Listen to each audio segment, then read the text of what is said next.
I'm Robinson with VinylHair.com, and we're here today with Travis Huffman from Last Century Comics. Patrick Yarbrough, Last Century Comics.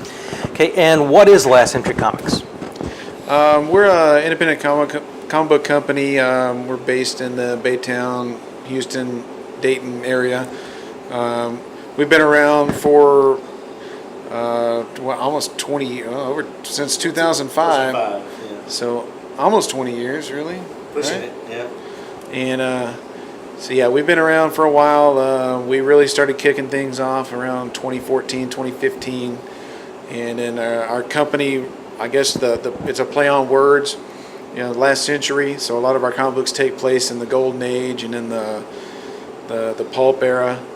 And also too is we like stories that are more about story and characters than current events and social commentary and things like that. So that's pretty much what we are. So kind of going back to basic comic book stories. Yeah. Telling stories. Just something that's fun, something that's interesting that people can read and read again and read again, and it's not meant to make you mad or make you upset, or it's more of just a kind of escape from your average day-to-day life. Okay, and the line of books y'all do, what do they, you mentioned Golden Age, what kind of characters does it encompass, or what kind of things we see there? We go back to we talk about the Golden Age. We do a lot of like pulp style, because like our character, the Stalker, he's really reminiscent of the old pulp heroes like the Shadow and the Green Hornet. We have now it's hard to describe some of these just old Golden Age characters, but a lot of it's we just going through and it's we're trying to set everything like in the end of the 1930s and the beginning of the 1940s, because in real life that's when everything transitioned from the pulp era to the superhero era. Right. So a lot of our books are they're almost pulp characters, but you can kind of see that they're starting to lean towards superheroes. Okay. So you'd probably have characters like the legacy stuff like the Phantom, or magic users like Mandrake, or the more shadowy things like the Shadow? Yeah. I mean, the Stalker is very much a legacy character. Yeah. There's always a Stalker throughout history. Someone is called the Stalker.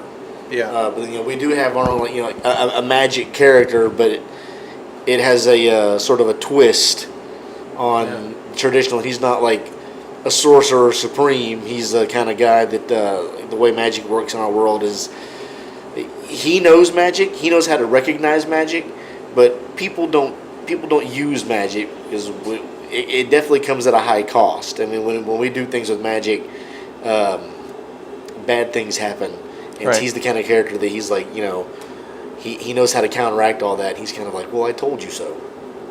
Yeah. Right. So what new projects or stuff do you have coming up that you're working on? We're trying to not get too far ahead of ourselves, so we're doing the next installment of the Stalker, the main series, Stalker number 4. We're going to be doing a crowdfunding for that pretty soon. That's what is in the immediate future, is getting that book done. And then, of course, we're going to try to do the next issue of Kism Cray, because that book, Kism Cray Tales of the Stalker, is our book that shows the mythology of the Stalker. And we have characters like the Viking Stalker and the Old West Stalker and those characters, which will go into that book. So we're trying to make progress and just move forward with that. And then hopefully eventually we'll be able to do the Standing 7, which is our other team project. Yeah. That's the one that a lot of people have always been looking forward to when we talk about it. It's in our world, the Standing 7 are like the first super team, Right.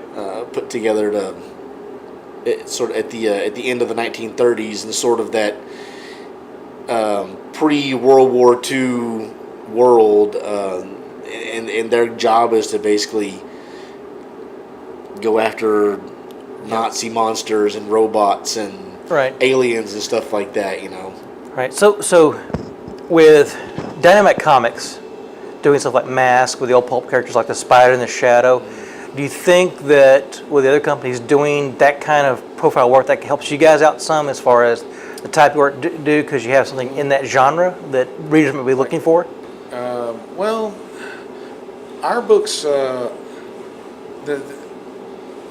we're not confined by history. Right. So that's kind of what makes us different. Is if we want to, we can kill the character off next week, and we're not confined to a certain story. So we can kind of go off the wall however we want. And I think those characters are really popular anyways in pop culture. The Phantom and the Shadow and the Green Hornet. You kind of starting to see those characters come back, and Right. people are interested in them again. And Buck Rogers and Flash Gordon and our whole thing is we really always loved those characters, but we wanted to do something different. Right. Just something it's kind of like Indiana Jones is like the old Republic serials, but it's different. It's Indiana Jones, so that's kind of how we're trying to approach things. It's just a new, fresh set of eyes to look at that genre and change it up, make it cool again, So sort of your own characters, but taking a new take on what's come before then. Yes, yeah, Right. yeah. And are there any future shows or places that fans can look for you coming up? We're going to be at Alter Ego Comics and Games here in Baytown on what's that? Free Comic Book Day. That's May May 4th. Yeah, and then we're going to be doing Comic Palooza in Houston. I believe it's the second weekend of May. Yeah.